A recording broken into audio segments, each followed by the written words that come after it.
শতরূপে সারদা এই গ্রন্থ থেকে পাঠ চলছে বিষয় সংঘজননী স্বামী লোকেশ্বরানন্দ। পরবর্তী অংশ। গভর্নরের এই মন্তব্যের পর মঠ মিশনের ভক্তদের মধ্যে কেউ কেউ মঠ মিশনের কর্তৃপক্ষকে পরামর্শ দিলেন পুলিশের সন্দেহভাজন ওইসব ব্যক্তিদের বহিষ্কার করে দিতে।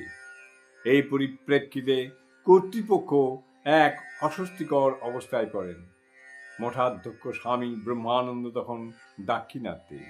অবশেষে মঠ মিশনের সম্পাদক স্বামী শারদানন্দ মায়ের কাছে সব জানালেন। মা সব কথা ধীরভাবে শুনে দৃঢ়তার সাথে বললেন, ও মা, এসব কি কথা? ঠাকুর সত্যস্বরূপ। যেসব ছেলে তাঁর আশ্রয়ে করে তাঁর ভাব নিয়ে সংসার ত্যাগ করে, গেরুয়া পরে সন্ন্যাসী হয়েছে, দেশের দশের আত্মের সেবায় আত্মনিয়োগ করেছে, সংসারের ভোগ সুখে জলাঞ্জলি দিয়েছে, তারা মিথ্যা ভান কেন করবে বাবা?